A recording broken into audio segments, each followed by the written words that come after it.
Now you hear it.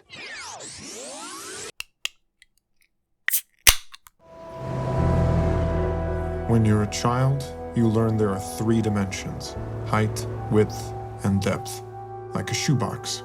Then later you hear there's a 4th dimension: time. From Seattle, we're Drinking the Movies. I'm Taylor Baker. And I'm Michael Clawson. Oh, hey, Michael. It's summertime. We're rescreening another film, this one, Martin Scorsese's Cape Fear. But more importantly, it's summertime and we're rescreening a film, which means it's a psychosexual film. Just like last year with Gone Girl and Side Effects, the psychosexual is back, just like A History of Violence. It's not an intentional thing that we're going for, but it does seem to have cropped up multiple times in rescreenings, huh? The sun comes out and we like to go to the shadows. We are again drinking water and coffee as ailments continue on the show. No beer today. No beer today. I'm anguished. It's a beautiful, bright, sunshiny day. I look outside. I want to go out there. I want to get a nice, really light beer and just sit there and have a conversation in the sunlight for more than a few hours and just relax. But alas, this is where we're at, and we're drinking coffee and water. Surely that means when we do drink again, we'll just have to drink that much more, right? We'll make up for this lost time on the future episode. We're going to be drinking the same volume of liquid, but right. The liquid itself will have the viscosity of gin and whiskey. Could be for a Michael Mann episode, could be for a Cassavetes episode. It's going to get sloppy. I think Cassavetes might be more fitting. That might make a lot more sense. Yeah. Before we do our first impression, we normally do a little bit of homework. We had the wonderful opportunity to do some Scorsese homework. What did you get to, title-wise? I only got to Raging Bull, which I had never seen before. That was a big blind spot. And then one of the bonus features that was on the Cape Fear disc, or that's also online, just a making of little featurette on the making of Cape Fear. How about you? I did a lot, but I thought you did one more. I thought you did Scorsese's History of World Cinema. Oh, well, you're right. I did that a couple weeks ago. It all counts. Yeah, that's actually one I had been like chipping away at over a period of time, over like a good number of weeks. So yeah. I did finally finish that, a couple weeks ago. Yep. I probably got around 10 and a half in. I'm halfway through New York right now. Last night I chose to go to bed and rewatch Cape Fear from the bedroom rather than finish New York. I thought that second viewing of Cape Fear would be more useful. I watched the original Cape Fear, 1962, and then I watched a lot of the documentary films that Scorsese has made because I had a major blind spot there. And I think, radical take, I like him more as documentarian than filmmaker. That is a very radical take for sure. It's not something I ever thought. I love The Wolf of Wall Street. I just rewatched The Aviator. Absolutely adore that film. I think that's maybe top 3 Scorsese, could be top number 1. It just depends on the day. And a little bit more current research. So I absolutely loved revisiting some of those titles and finding the documentaries. I tried The Color of Money. Did not care for it. Didn't hate it. Just kind of bland. Very bland. Like a piece of white bread. But we both saw Raging Bull. And that was a film. That is simultaneously a classic and kind of indefinable. You briefly illustrated in words on Letterboxd how it kind of defies all convention and ends up being more a tale of man than anything else, than a fighting film. Oh, very much so. I mean, I think you're bound to find it on any lists of, best sports movies out there, best boxing movies out there, but it's really, about a guy who boxed more than it is about, a boxer in a way. And it ends up having one of the greatest transformations by an actor I've ever seen. I didn't know that going in. And we briefly discussed the ending scene in which De Niro is looking in the mirror reciting Marlon Brando's monologue from On the Waterfront about I could have been a contender, and it's just this magnetic image that having seen the film now, I understand why it's always referenced, and I feel like one of the largest blind spots in my field of vision has been removed. Yeah. You mentioned Color of Money. It's weird. Like, I feel like there are the widely popular Scorsese's, the Goodfellas, all the gangster movies, Wolf of Wall Street. The Departed. Yeah, then there are the underrated ones or more debated ones like After Hours or Bringing Out the Dead. Color of Money's one I feel like I never even hear about. Like, that just seems like the attention on that is just quiet. And it sounds like that's for good normal reasons. It's not bad. It's not good, though. It's just fine. Cruise is very Chalamet, very contemporary 2021 Chalamet in his performance. Newman is very interesting, very committed, but the narrative doesn't really matter. It's an uninteresting, almost Raging Bull type of a film where there's just a younger character as well, where it's this man and he doesn't really know who he is anymore, and he's running a racket, and then he finds a great young contender, and he tries to make him something, and then he gets too cocksure and he doubts himself, and there's this full arc, but the arc feels totally trite. It's just one of those things that's happening. It happens that this is happening on the screen, but you're not drawn into it at all. Yeah. It's you ask people like what their favorite Scorsese is. King of Comedy occasionally pops up there, or After Hours. Color of Money, you never hear about it. Yeah. Strange. Bringing Out the Dead's probably still in my top 5. Yeah. That Ving Rhames scene. Yep. Discussed on the show way back in the day. But anyways, before we continue with Scorsese, let's go take a look at the next rescreening title we're going to cover, which is Michael Mann's Thief. You want to put down contract scores all over the country, working directly for me? I am self-employed. Geisty lice. Just diamonds or cash. Fine. I'll make you a millionaire in 4 months. I wear $150 slacks. I wear silk shirts. I wear $800 suits. I wear a gold watch. I wear a perfect D, flawless, 3-carat ring. I'm a thief. Do you think that I have been waiting for you to come along? You're gonna marry her and have some kids? Yes. Hey, I'm talking to you. Hey. I mean, what is going on in your life that is so terrific? I'm just asking you to be with me. All right, Michael, that was the trailer for Michael Mann's Thief, starring James Caan. What do you think? I'm stoked. This is a Michael Mann movie I have not seen before. We're at a point with rescreenings where we're kind of bouncing back and forth between movies we've maybe seen before, maybe not. This is a new one for me. Is this a new one for you too? This is new for me as well. Perfect. 1981. I kind of have no opinion about James Caan in general. I'll be kind of curious to see how I react to him. He's an actor who, when I think of him, the first thing that comes to mind is Elf, which I don't know that really counts, although I think he's funny there. Wow. So my opinion about him is yet to be formed. But I'm stoked. I feel like it wasn't that long ago that this got restored and maybe got its Criterion release. So I feel like it was a 4K restoration, wasn't it? I think so. I think it's just I am excited to see how this film looks. The nighttime cinematography, lots of blue light, and your wet streets, just kind of this classically good neo-noir imagery that it's always right up my alley. I'll eat that stuff right up. What are your thoughts? Yeah, I mean, to echo everything you said about the nighttime cinematography, it looks a lot like Miami Vice looked. He likes his blue images and really dark nights, somehow perfectly lit faces, and then kind of everything from the neck down just disappears into the night. So it's kind of these spirits that are slinging lead and have steel consequences. It's very fun in that way. As far as Caan, I think about him in conjunction with The Godfather normally. He also had these starring role in Misery, which is probably the thing that I think about him most in, is getting wounded, getting his legs broken. Yeah. Good call. Or his ankle shattered or whatever that whole scene was. But yeah, I mean, like I said right when it ended, personally to you, is, the sequel to Rafifi. This is a great looking, lead slinging type of a heist movie. It looks like he's breaking into more than one vault, or they're cross-cutting with a lot of the same footage of the same vault. He's wearing these $900 suits. He's trying to get these diamonds. I'm all in on Michael Mann. Just put it in my veins. Any Michael Mann movies that are high on your list to see in conjunction with this one?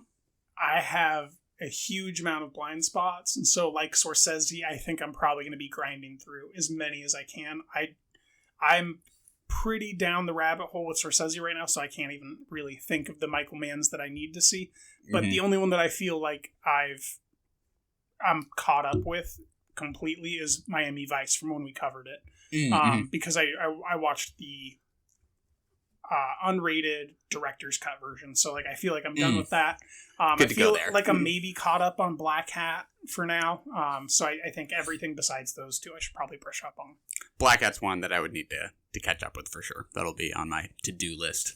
Good. And then Tokyo Vice, is that the name of the El Gore television show? That's later this year. I always get whatever the name is. I get it mixed up with the Fast and the Furious Tokyo Drift or that movie title. But yeah, I think supposedly that is this year on HBO Max. Yeah. Okay. So there's more Michael Mann new releases to come. Well timed. Yep. All right. Back to Cape Fear. I was his lawyer. But you shot him somehow, right? What was he in prison for? No, really. What did you do? Have you been following me? It's a small town. Everywhere you turn, I guess we're gonna run into each other.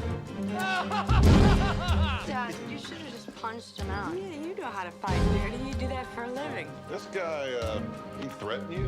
He's clever, so that the law can't touch him. You have a daughter around 16? 16? What? Now come out wherever you are. I want you the hell off my property! You son of a... You, sir, will be hearing from the Ethics Committee. All right. This is a 1991 movie. It's a remake of the 1960s film of the same name, 1962. Starring Robert De Niro, Jessica Lange, Juliette Lewis, as well as some stars from the original film version in supporting roles, Gregory Peck, Robert Mitchum. We lay out the plot before we kind of dive in. Yeah. Want me to go for it? So we have Nick Nolte playing Sam Bowden. He is a public defense attorney who, along with his family, finds himself terrorized by a former client played by Robert De Niro, who served 14 some years in prison, when Sam could have, at the very least, reduced his sentence had he not buried some evidence regarding the victim in Robert De Niro's character's case. His name is Max Cady. We are in psychological thriller territory, genre-wise. I'd say psychosexual. Emphasis on the sexual. There you go, with like kind of an action movie thrown in there. Sometimes it feels like outright horror almost. Where are you at with this overall? Well, like most remakes, it fails to outdo its predecessor. Say that off the bat. It's mid-tier Scorsese for me. It's not his worst, but it's not his best. And on the second watch, I really felt like this didn't really suit him.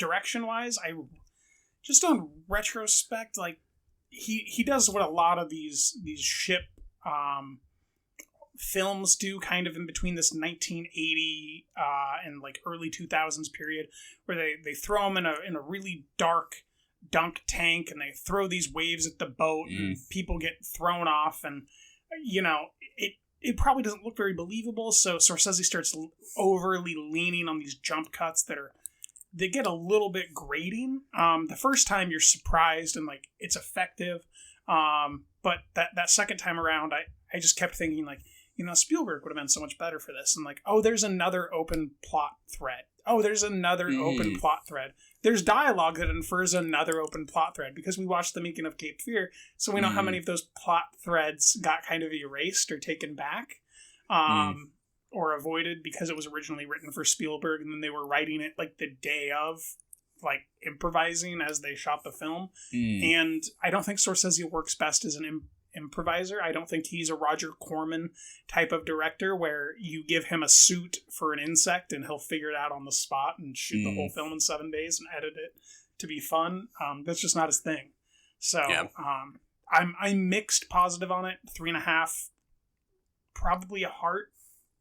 The heart isn't for the direction. The heart is for the heart of the performances from De Niro and Nolte. I think De Niro is maybe, this is outrageous, giving his best performance. Ooh. He's going big. He's very committed.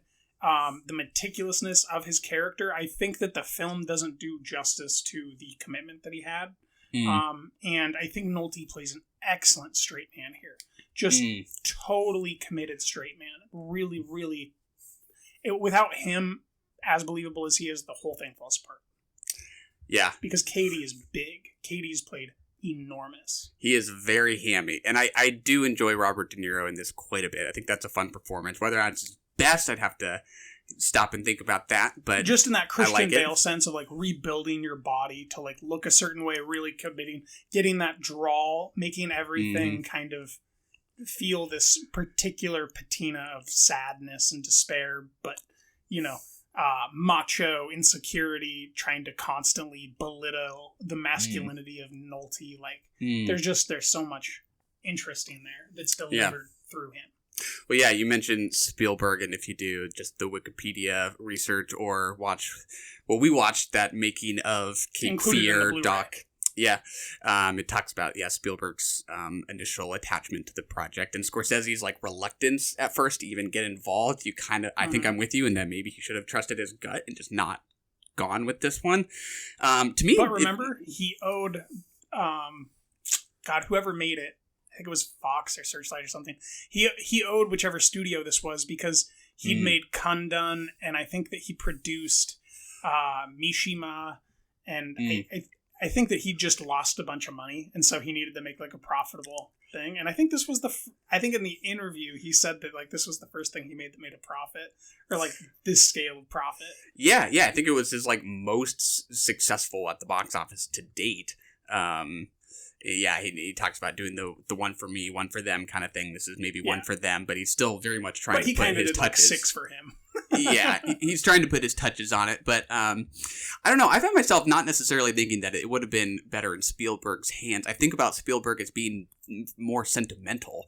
To me, I kept thinking this felt more like a Brian De Palma movie, with how explicitly kind of Hitchcockian it is in its thrills.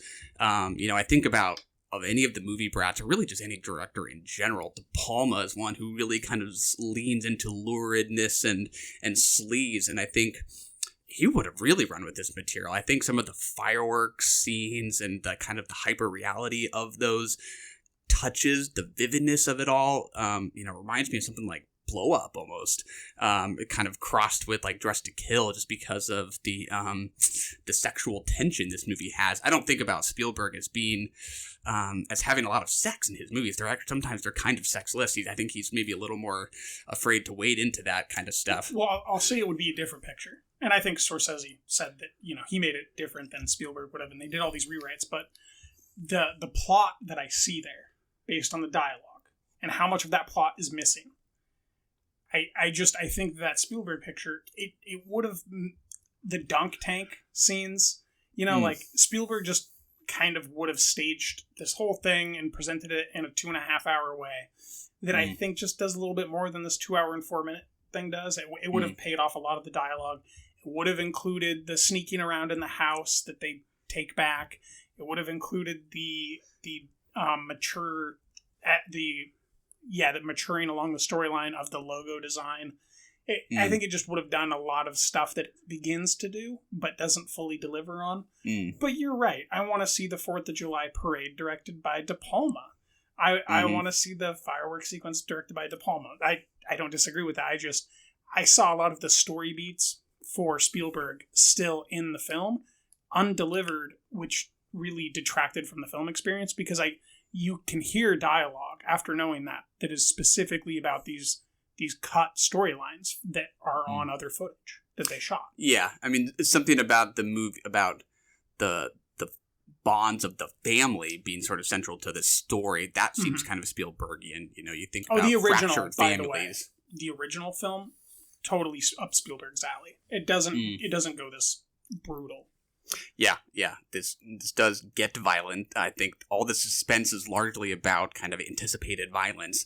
I personally just don't find there to be all that much mystery around Max Cady as a villain in this movie. I do enjoy Robert De Niro's performance. I think it's very fun and kind of exaggerated in its southernness and its kind of swamp monster feel. But yeah, I think this movie often kind of loses its charge for me when we are with him. I find it fun, but I certainly wish I was a little more actively afraid for this family. I'm curious if you find this to be a frightening movie or a thrilling movie, or what sort of response do you have to this character as he's terrorizing this family? Second viewing, none.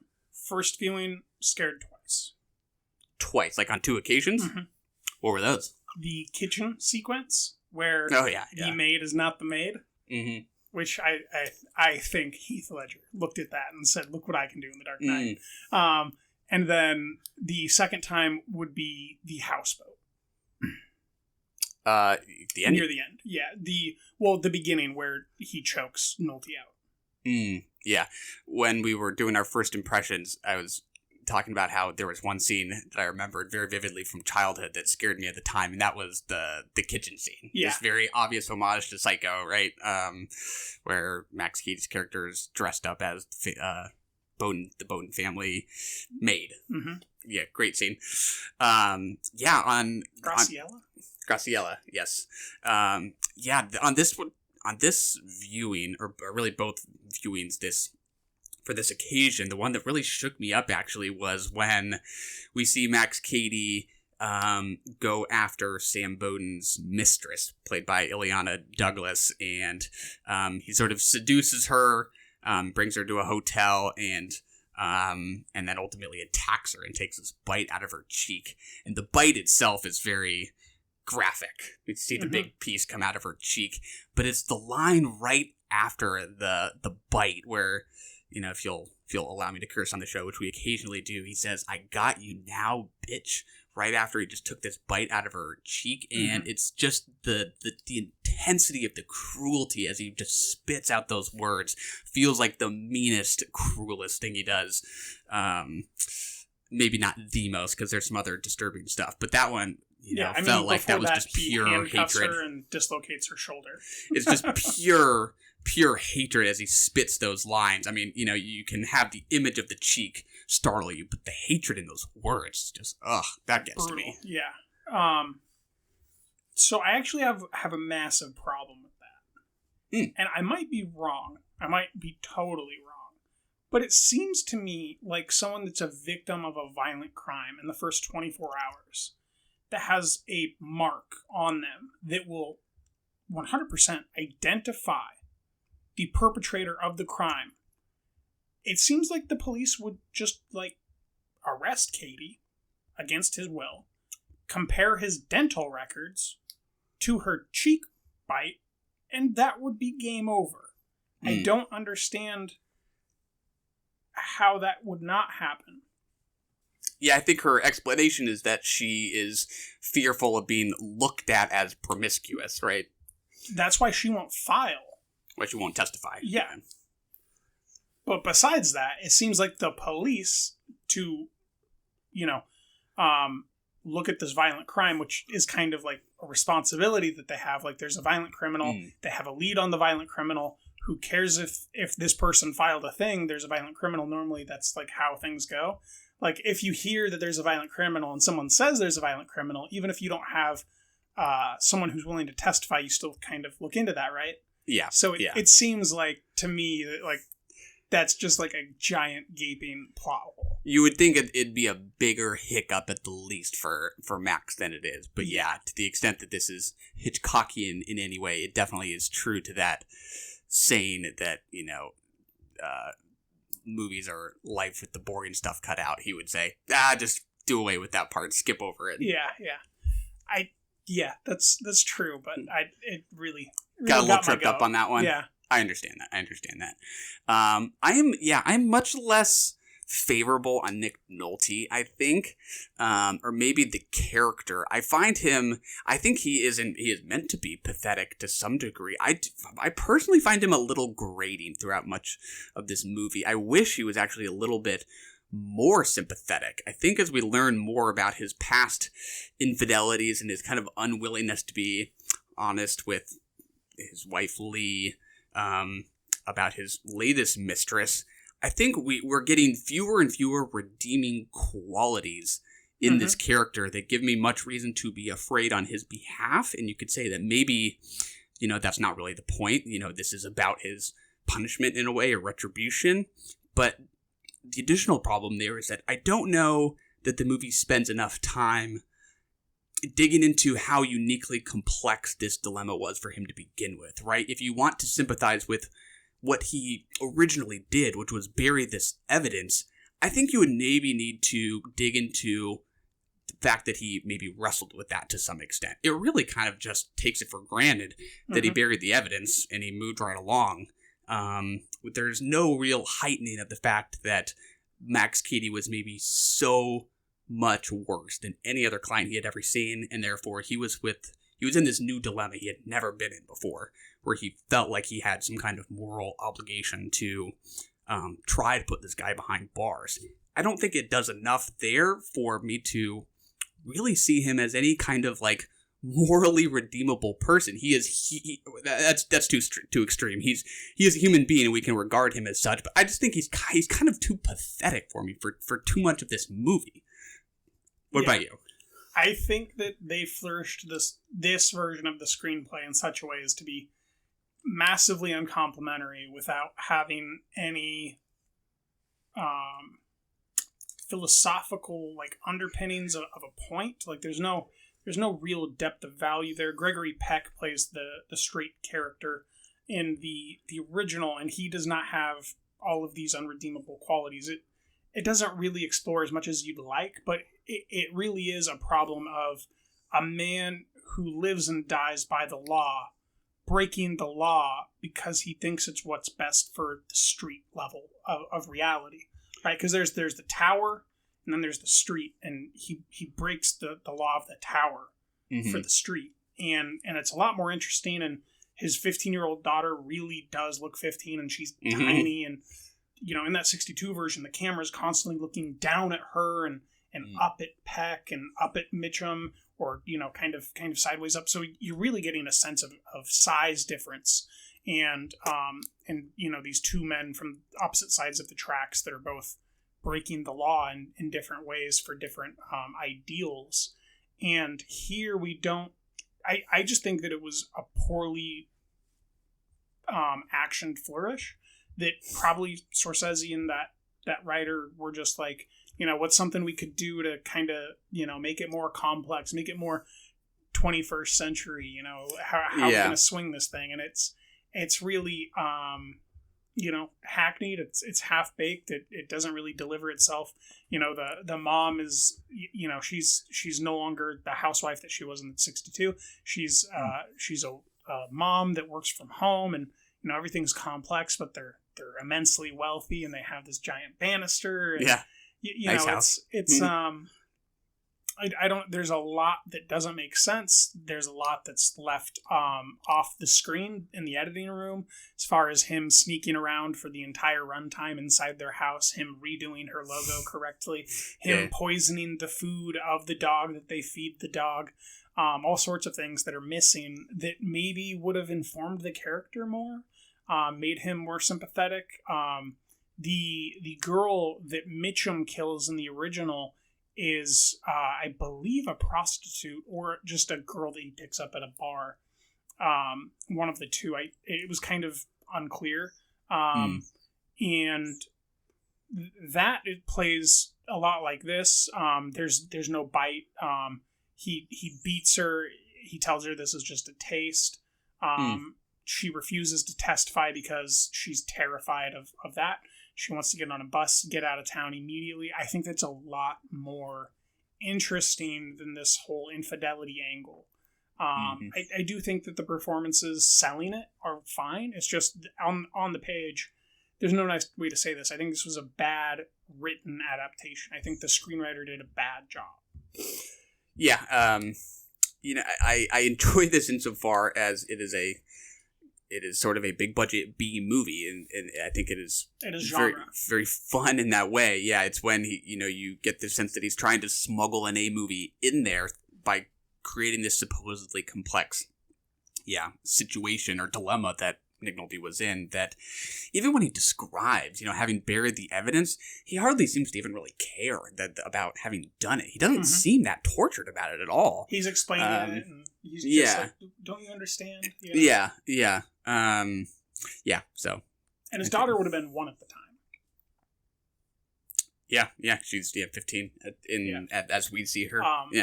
So just like a turn of phrase that I've had going on in my head since I watched it, and I've just been reflecting on it after that first time, is like, I might be totally wrong. I might be off base, but I feel like this is the only Scorsese where what you see is exactly what you get.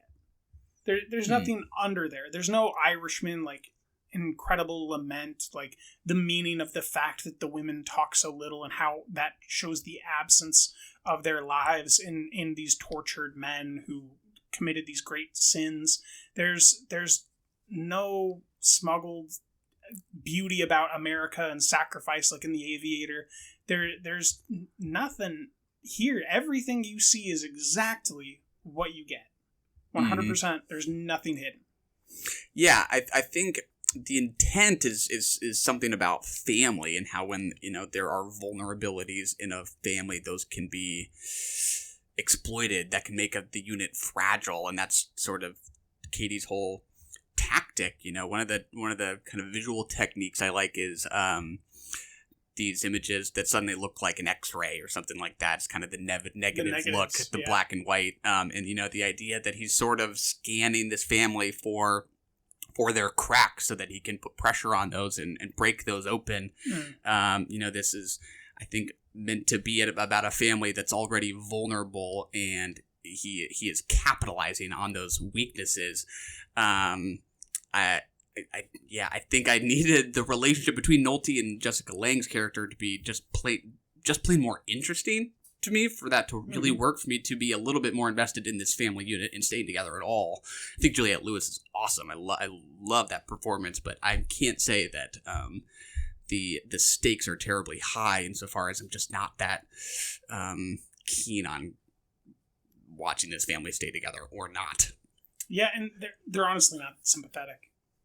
I think that all of them, counter to your thoughts on Nolte, I think all of them are fine. I do think Lewis maybe does some of the most interesting work of her career here because of how complex that relationship ultimately is between her and Katie. But the negatives, which you talk about, which kind of opened the film and buttressed the film on the end, of Juliette Lewis's eyes with those negatives, I just think it's such a striking, fantastic image. There's a couple other images. There's one where he's talking to Ilana, and he's talking, honestly to her about their relationship and when he's going to see her next and stuff.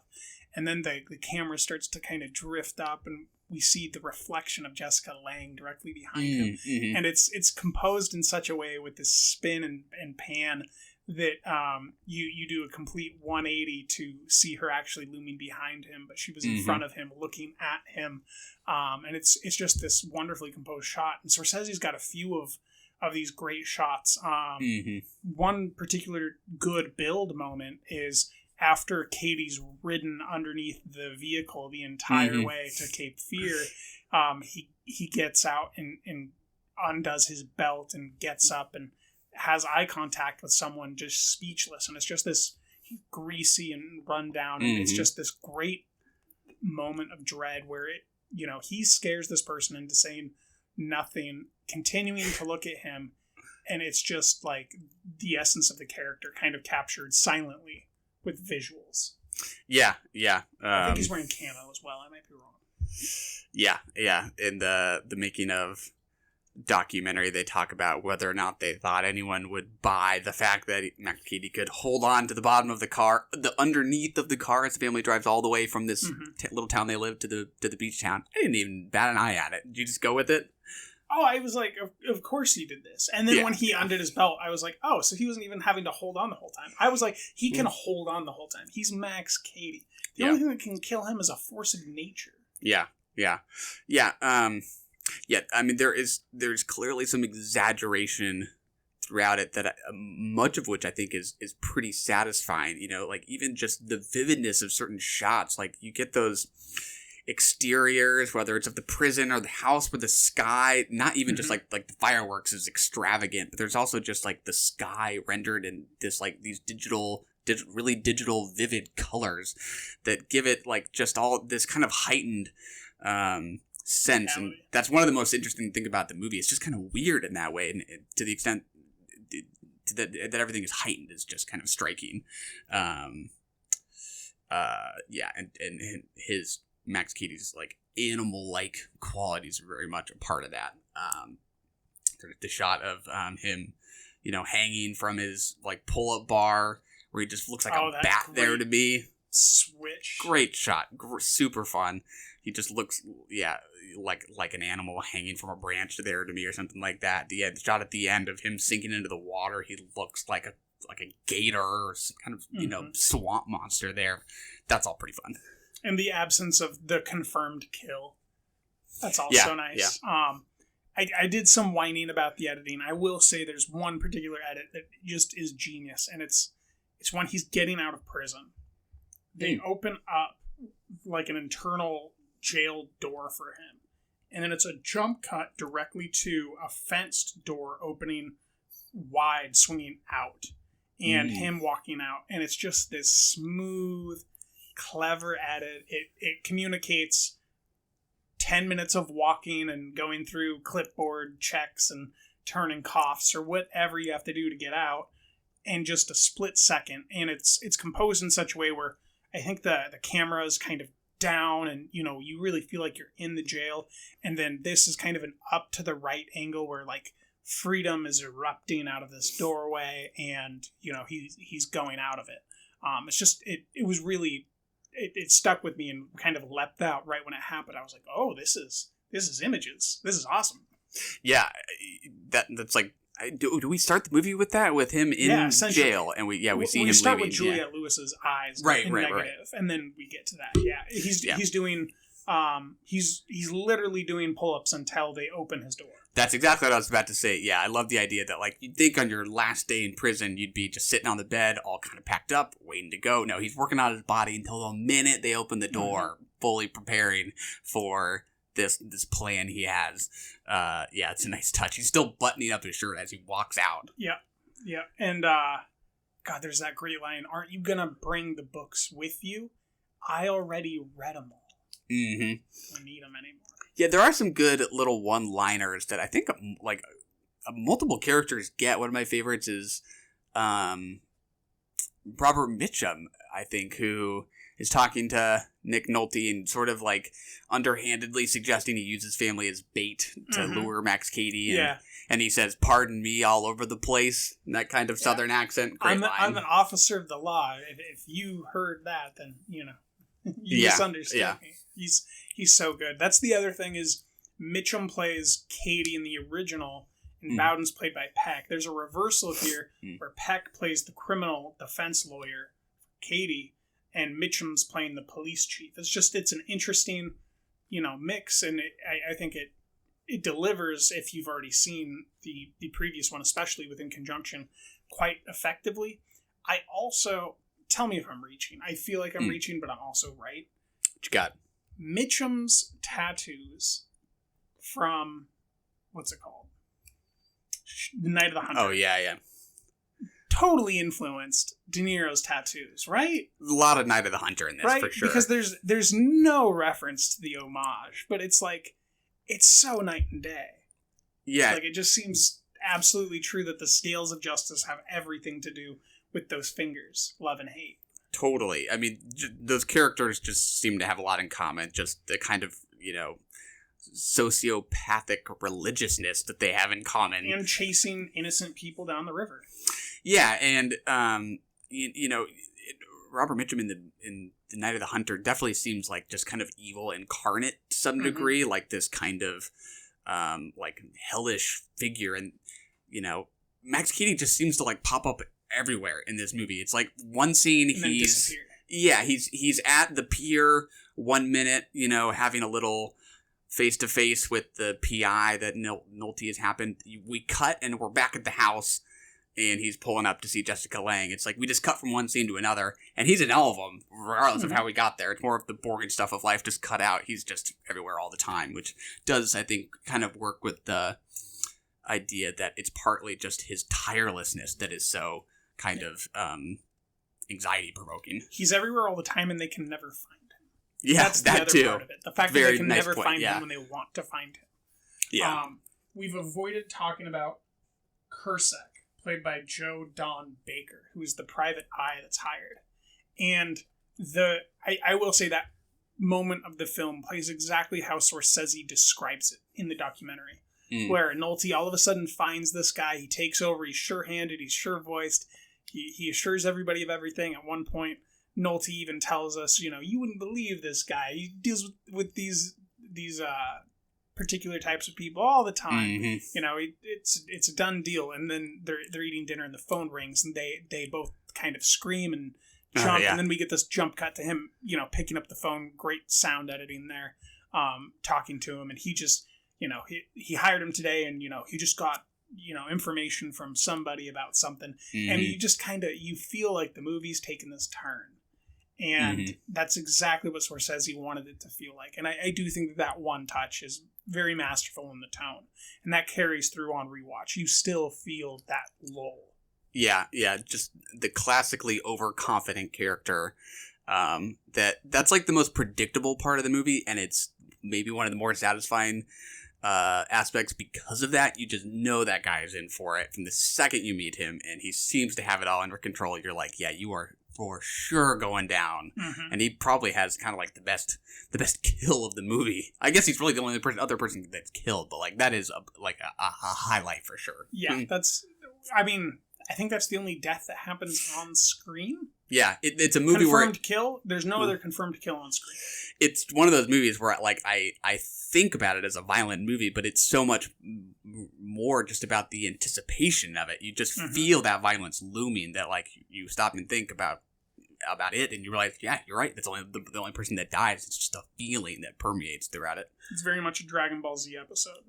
The big wind up. Yeah, building up to the fight, Then the end of the episode's like, in 3 more episodes, there's going to be a fight, guys. I know exactly what you're talking about. Very frustrating for me as a little child.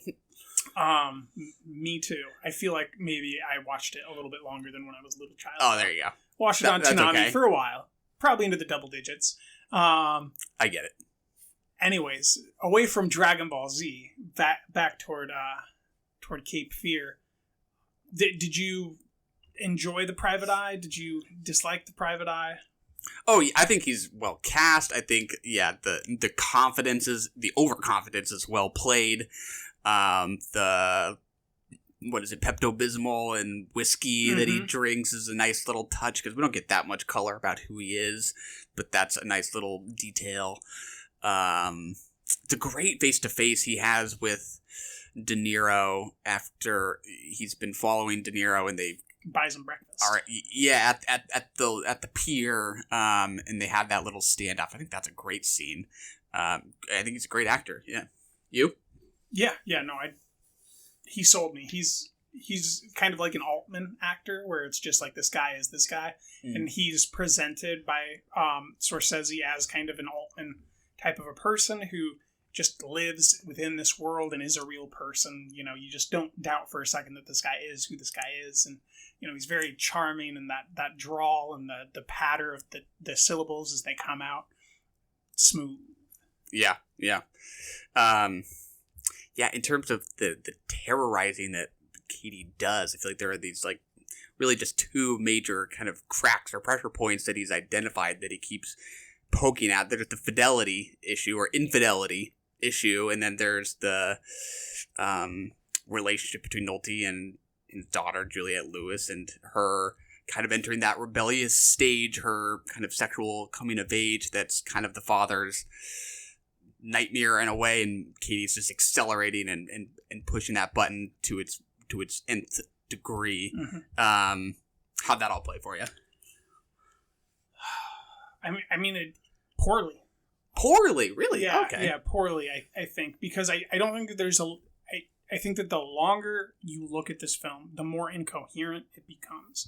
It's not a totally decoherent film, but the longer you look, the more you'll notice decoherence and incoherence amongst its actual like tenets of what it's supposed to be about, and who we're supposed to think Katie is.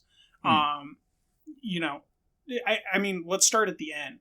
Do you think Katie was going to kill his family in front of him, or do you think Katie was going to rape and murder his family in front of him? Which one? I would have probably thought the latter. What about you? Okay. I'm mixed. I think that he wanted to rape the wife in front of him, but I don't know about the daughter too. I think that he just wanted to use kind of dread to get at him. And there's that scene at the school where he's just talking to her. And he has her alone in this, house that's very Goldilocks. Yeah. Invoking. Like, he's the big bad wolf and the three bears and, everything that's evil. And he sticks his thumb in her mouth twice. And then he lets her walk away. He doesn't do anything more than that. And to me, that's incoherent for Katie's character. Katie has her alone in a public area, and he could have really hurt her. He could have raped her. He could have beat her. He could have sent her home and put more dread into him and got him to make a mistake. And he didn't. And I think that that's why that relationship that Katie has with the daughter doesn't make sense to me. It's unclear. It just doesn't make coherent sense. And the longer I kind of look at it and I see what his actions are, it just makes less and less sense. As far as the infidelity, I just don't really care. I think Jessica Lange is good, but I think when they have to talk about this melodrama, it's uninteresting. That's when Nolte's probably at his weakest, trying to sell the fact I agree. that this is just a clerk, and I just didn't care. Outside of the rest of the narrative, that stuff is very paltry, and like I don't care about that family stuff. That's clearly the Spielberg aspect that's been embellished for infidelity to kind of fit this arc. I can't imagine that Spielberg would have had the infidelity arc or played with Juliette Lewis being nearly as sexual and putting that sexist book under the flower pot, just all that stuff. I don't think that works. I watched Nolte and Lang argue about whether it's the infidelity or whatever, and all I'm thinking to myself is, divorce. You're awful together. This is terrible for us too. Just separate. I'm with you there. That part's no fun. I think the Juliette Lewis stuff is fantastic. The scene in the school is the scene fantastic. Oh, I think that's my favorite scene in the movie. Absolutely great scene. Does the scene make sense to the overarching psychology and philosophy of the story in Max Cady? No, I don't think so. Well, I think to me, it's he is smart enough to know that to draw out the torture is the worst thing he can do. That's why he's killing the dog first. He doesn't know anything about it. He knows the second she goes home, but he doesn't know what happened. Oh yeah, that's way worse. Isn't that way worse for a father to have to not exactly know what transpired between this horrid creature of a man and your 15-year-old daughter? He's clearly building up to the most violent thing of all, but the dog, he's stalking them on the lawn, he's showing up at the parade. Like, isn't it clearly in a trajectory where he's drawing out this torture? Yeah, I think it should have played a little bit more brutal. I don't buy Katie holding back. I don't buy Katie getting someone alone from the family and holding back. Because when he I mean, holding back on Nolte, sure, because he wants to make Nolte suffer. But if he got the other two, that's kind of what's inferred in the original. Instead of this school scene, she gets out of school in the original and goes to get in the car, which is, she's only allowed to get in the car with her mom when she's not at home. Mm-hmm. This is the thing. So she gets out of school, she goes in the car, her mom's not there. Her mom's somewhere. You don't know where. Mm. And walking down the road eternally is Robert Mitchum as Katie. She gets out, and she starts running, and he's chasing her. And he chases her eventually into the street. She gets hit by a car. And, you get the sense watching that. Like, if he would have got his hands on her, she was dead. And that Katie is the Katie that I just expect. I expect that the Katie that invokes suffering, the Katie that handcuffs a woman and dislocates her shoulder and bites her cheek. And, that's... I don't expect him to have killed her, absolutely, but, to not invoke suffering, I don't buy that. Oh, that just seems like intense suffering for Sam Nolte, to have undergone. Yeah, and then it's, he's not out to punish Juliette Lewis or Danielle. He's out to punish Sam. Yeah. I don't know. There's those other moments where we get the backstory, though, and it's he clearly wants to break Nolte and make him equal. So, remove the daughter, remove the wife, because that's what happened to him. And so there's that level of incoherence where I don't fully buy any of these things. I can understand that. He is... But the scene itself is a brilliant scene. It's a brilliant scene. Oh, yeah. I mean, for me, performance-wise, Juliette Lewis in that scene is just, so many miles ahead of anything else in the movie. That is far and away, I think, the best feat of acting. Just that combination of, nervousness and excitement and fear all wrapped up into one just seems, so accurate. Not that I would know as a teenage girl, but the idea that there is an allure to this menace and danger while also being so terrified and just embarrassed about it. The way she, puts her hand on her face when he says, "Can I put my arm around you?" or "Would you mind if I put my arm around you?" is so good. I would be curious to hear a woman's perspective on this scene, because obviously I don't know what it's like to be a 15-year-old girl, but holy smokes, do I think that is convincing in its kind of mixture of it's really the embarrassment that seems so, striking, but also the excitement of it. Yeah, it really helps to have watched the documentary where she goes in depth on that particular scene and talks about how good of a time she had with it and how she had a crush on De Niro. And, just to kind of get all the different things happening, and that scene, she didn't know that he was going to put his thumb in her mouth. Yeah, that's pretty bold. And so, and she described it as, electric, and, she said that the scene ended, and she's like, "This is fun, isn't it, guys?" or something like that. Yeah. It's just they're all like, "Whoa, what just happened?" So, the fact that she took it that way definitely improves my ability to like that scene. Yeah. We've talked a little bit about kind of the final act of the movie, but I'm getting the sense that you maybe think most of what takes place on the river is a bit much. Is that accurate? It's interesting. It is a bit much, and it's over jump cut. I think that they rely on that too much, and also maybe have to in order to make the dunk tank and everything and the model and everything just kind of sing together. But before we get there, I think there's two main scenes. The first of which we'll say is the scene in which he has the private eye hire 3 thugs, 2 with pipes, 1 with a bicycle chain, to beat up Katie.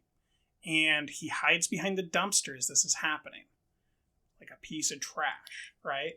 And he's watching this happen, and they're beating Katie, and they're beating him, but he's still standing there, and he's not really making any sounds.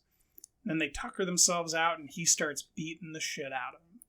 And then Katie walks towards the trash can after Nolte knocks over a can like an idiot, which made me roll my eyes, and starts doing this counselor routine that he's been doing this whole movie, and it's so good. "Counselor, are you there? Could you be there, counselor?"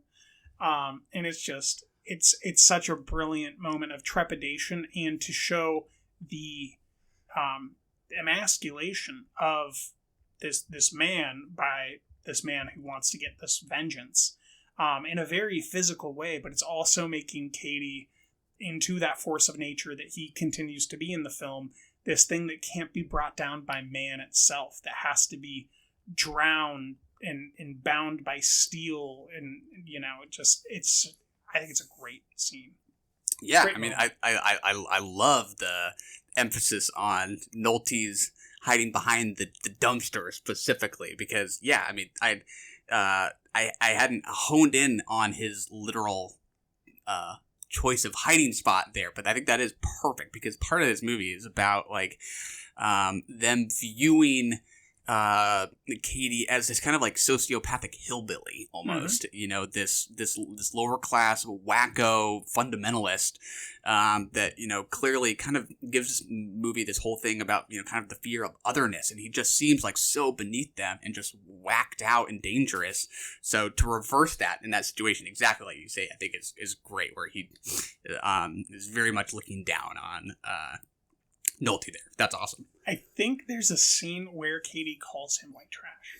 Yeah, I was kind of wondering that, but I don't remember if it's in that scene or not. You're right. That sounds familiar. I think he says it later, in person or something, but it's just, there's this thing of him being trash, and it's just, it's not that it's true, it's that Katie's succeeding in making him feel this way. That's what's so interesting about it. Then the other, I think, crucial, critical scene is when he it's following this, it's the consequences of this, where he has to go to like Atlanta or something to be on trial for whether he should be disbarred, and he does this great elaborate scheme, and then him and the private eye roll back to the house, and there's this great shutter sequence where they do these, that's where the jump cuts work for me. They're just slamming these shutters closed and getting those locks together, and then that eventually turns into the fatalities that we already discussed, but that kind of build up in the stakeout, and the moment where he's totally out of control and he has to tell his daughter from up on high down low to go in your room and lock your door, and at this point she still kind of has this romantic crush on Katie and hasn't seen the dead body yet. I think that's just a great entire moment, not just the kill sequence, but that whole brooding.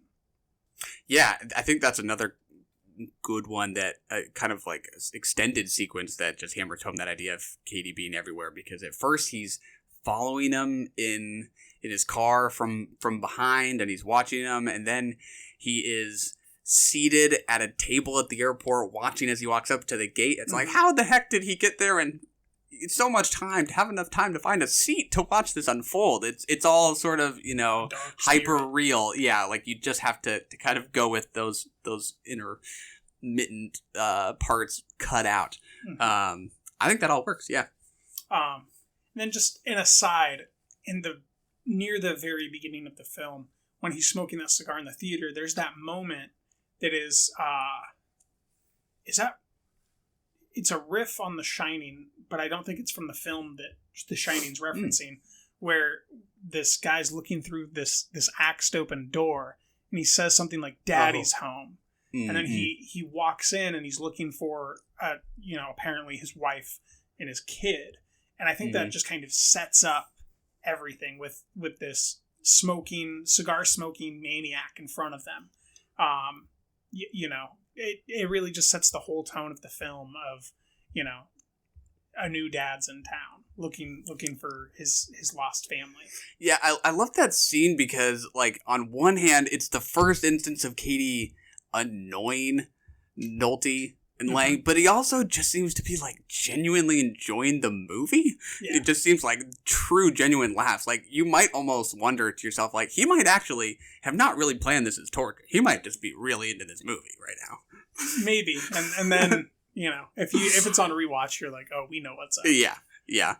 That movie is Problem Child, which the movie I watched many times as a kid. Okay, I'm unfamiliar with it. Totally unfamiliar. Yeah, I think there were a couple of them about just a kid who drove his dad crazy. Thematically, I don't think it has any reason there except for that image, right, of he looks crazy and the door is broken. It works visually. Yeah, and then he walks around it and he says, "Daddy's home," and he's looking for the family. Mm-hmm. Yeah. Which is very Katie. Yeah. There's another shot in the movie of a TV, and it's a Douglas Sirk movie playing. Mm-hmm. I think that's just Scorsese. Just put a Sirk movie on. Why not? Yeah. Just because. I bet you there's a real reason. I bet you after watching as much Scorsese talk about film as I just did, that he had a specific reason about why that Sirk movie and why that scene. I know. I was really like scratching my head. It's just a quick shot, and like all that heaven allows is like the housewife feels trapped in domesticity. Is it feeling trapped? I'm like, I'm stretching here, and I don't even know what I'm listening to anymore. So I had to let that go. Scorsese's gonna call us and be like, "You're on the right track, but you didn't finish. You gotta go more down." Yeah. The more crazy you think you are, the more right you are, Michael. Exactly. The Graciela impersonation, too on the nose in its homage to Psycho, or no? No. I like it. Totally took me by surprise that first time. Just because you get the sense that like everything isn't right as he's pouring that Pepto-Bismol in after the whiskey, but you're not quite sure, and then that piano wire pays off. Mm-hmm. Totally. And it's just, no, that's great. That's great. And I think, man, De Niro's character acting here is just fully on display. He's such an interesting performer because no one ever says, you know what actor I love? Robert De Niro. No one says that.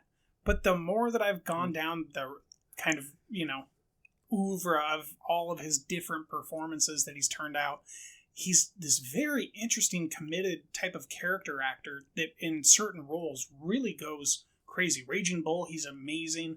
I think this film, he's amazing. Irishman, he's amazing. Mm-hmm. And then he really plays comedy really well. He did that Anne Hathaway one, The Intern. He's really got chops that we never talk about. And it's kind of like, Christian Bale gets all this attention, but he's kind of doing what De Niro kind of paved the way for, which is these crazy characters where you lose or gain a bunch of weight and put on all this makeup. King of Comedy, love that one. That one's a little more funny in its own way, also a little anxiety provoking, but very funny performance often. I didn't really care for it, but I mean, yeah, it's a great performance that he gives. Yeah. Any other thoughts before we wrap up? Back to the finale. Back to the finale. Yeah. Essentially, he's stalked them to the houseboat, which is where they're hiding in Cape Fear itself, and he chokes out Nolte and then cuts the rope, and that's when they know something bad's happening. And then we get into the psychosexual payoff where he, I think he locks Juliette Lewis in the hold, and then he ostensibly begins to rape Lang and then changes his mind and handcuffs her and gets Lewis out and drags Nolte in. It's a very, in the moment, it's, you're totally obsessed with it. But on retrospect, you're like, what exactly was he doing? He's a little messy he's this meticulous force of nature who's a crazy, unstoppable force. And all of a sudden he's being stopped by the fact that she's just reaching for his gun.